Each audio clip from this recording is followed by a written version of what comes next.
Many members of this council seem to have forgotten or attempted to erase the horrors of that day, and many still cannot bring themselves to unequivocally condemn Hamas's acts of terror. Israel's subsequent retaliatory campaign against the Gaza Strip, including the ground offensive, has resulted in bloodshed on an unprecedented scale and scope in the occupied Palestinian territory, particularly in Gaza. We have also seen horrifying footage that points to Hamas's rape and sexual assault of innocent civilians. Where is the universal condemnation and where is the outrage? The mass killings and maimings of children committed by the Israeli army in the course of its operations, as well as attacks on schools and hospitals that claim innocent lives, are of utmost concern. Colleagues, make no mistake. Hamas is not concerned with protecting any civilians, including any Palestinian civilians. No, they are deliberately and callously putting them in harm's way, hiding behind the skirts of their women and innocent civilians. Israeli Air Force attacked UNRWA's Al-Fakur and Tel Azar schools, as well as the Al-Shifa and Al-Ahli hospital complexes, in the context where more than 200 bombings were taking place per day. According to UNRWA Commissioner General, there are no safe places left in Gaza to shelter civilians.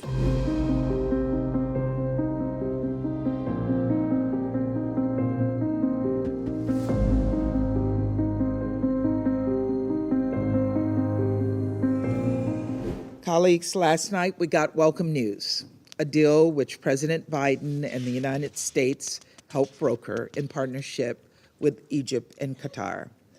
The deal was reached to secure the release of at least 50 hostages, including Americans, taken by Hamas during its brutal terrorist assault against Israel.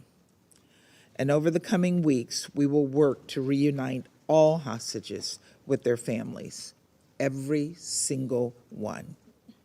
We also appreciate the commitment that Prime Minister Netanyahu and his government have made to support an extended pause to ensure this deal can be fully carried out, to ensure the provisions of additional humanitarian assistance to help alleviate the suffering of innocent Palestinian families in Gaza, and to allow time for Palestinian civilians to move to safer locations.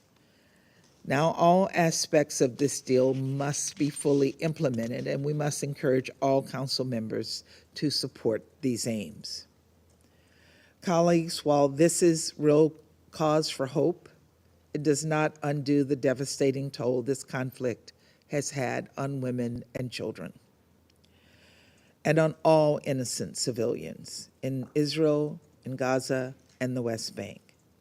Lives cut short, tragically, debilitating injuries, emotional scars that for many, including those taken hostage, will never fade. This is the dark reality of conflict that Hamas set in motion. It has been less than 2 months since Hamas carried out its barbaric terrorist attack against Israel. But many members of this council seem to have forgotten or attempted to erase the horrors of that day, and many still cannot bring themselves to unequivocally condemn Hamas's acts of terror. So I feel an obligation to speak on these horrors, lest we forget. It is outrageous and it is an insult to the victims of Hamas's brutal attack.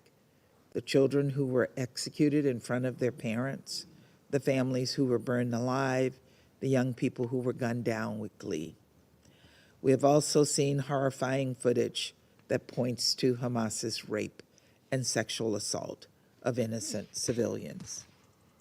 Where is the universal condemnation and where is the outrage?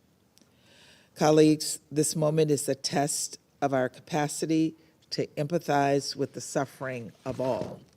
We must continue to hold space in our hearts for the victims of the October 7th attack, for those in Israel whose homes are targets of Hamas's riots, for the hostages in Gaza who were pried from their families.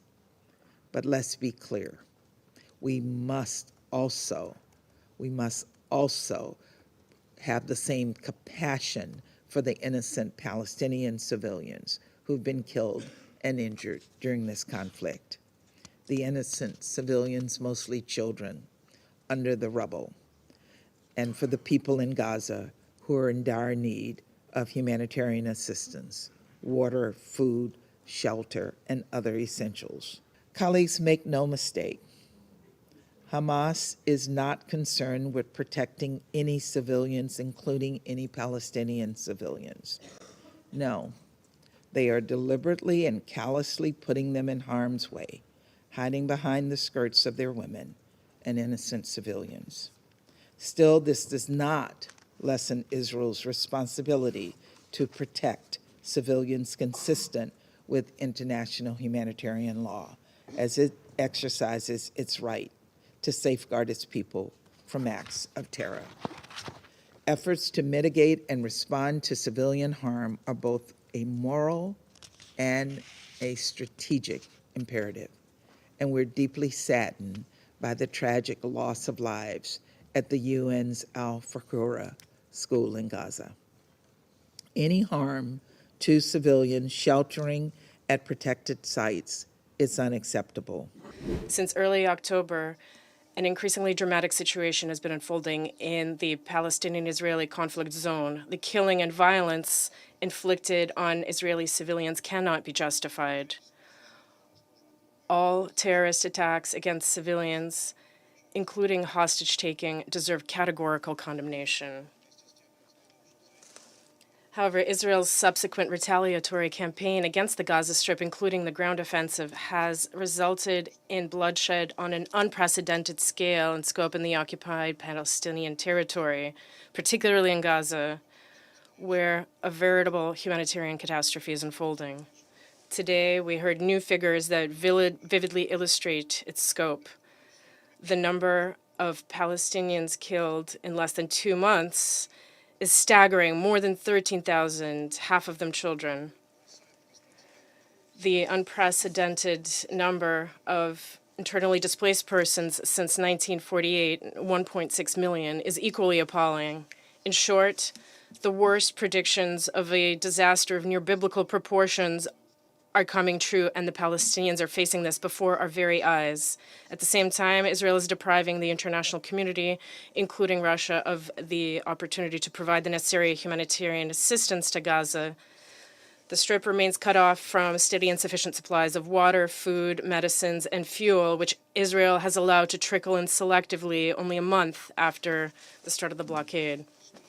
This situation is absolutely unacceptable, including in terms of protecting women's rights and ensuring the implementation of numerous UN Security Council resolutions, including Resolution 1325 on women, peace, and security. Israel is obliged to take measures to comply with these documents, especially given that it has incorporated Resolution 1325 into its national legislation and has declared its commitment to the subject. Mr. President, the mass killings and maimings of children committed by the Israeli army in the course of its operations, as well as attacks on schools and hospitals that claim innocent lives, are of utmost concern. The strikes are also targeting other civilian sites, mosques, churches, refugee camps, and UN facilities where the women and children of Gaza seek refuge from bombs. This is a blatant violation of international humanitarian law. We have heard allegations of Hamas command posts and bunkers located in these facilities, but we have yet to see any convincing evidence of this. We would particularly like to stress the unacceptability of denying humanitarian access to children, which is an absolute priority given Gaza's appalling conditions. As a result, more children have died in Gaza over the past month than in all other conflicts over the past few years combined. Every day, dozens, if not hundreds, of children are killed and maimed in Gaza. 3 children were killed by Israeli shelling in southern Lebanon. This is about Palestinian children's right to life, and our common task is to save those lives.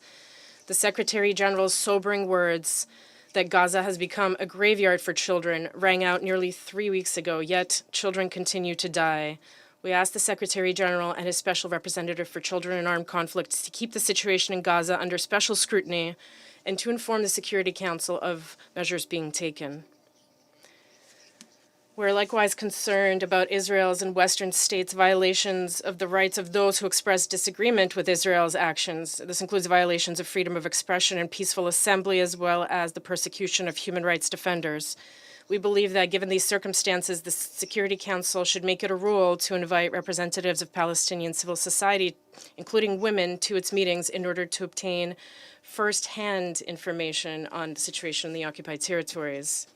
Given this, Russia abstained on the vote, ceding to requests from Palestinians and Arab countries themselves, who asked not to stand in the way of the UN Security Council from finally adopting some kind of product on the conflict for the first time since 2016.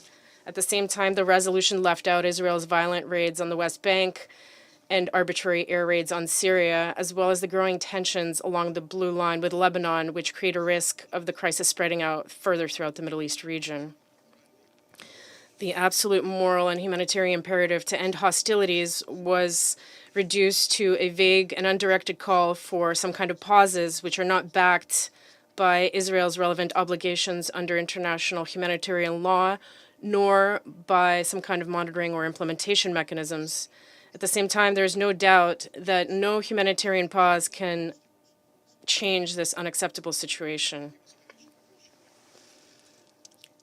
An immediate ceasefire in the conflict zone is necessary. Only this will make it possible to avoid new casualties and to ensure that necessary humanitarian assistance is provided to those in need, particularly children. Israeli Air Force attacked UNRWA's Al-Fakur and Tel Azar schools, as well as the Al-Shifa and Al-Ahli hospital complexes, in the context where more than 200 bombings were taking place per day. According to UNRWA Commissioner General, there are no safe places left in Gaza to shelter civilians. Even UN facilities whose coordinates are known to Israel and which are flying blue flags are becoming targets. The UN rightly calls such actions blatant violations of international humanitarian law and total disregard for humanity.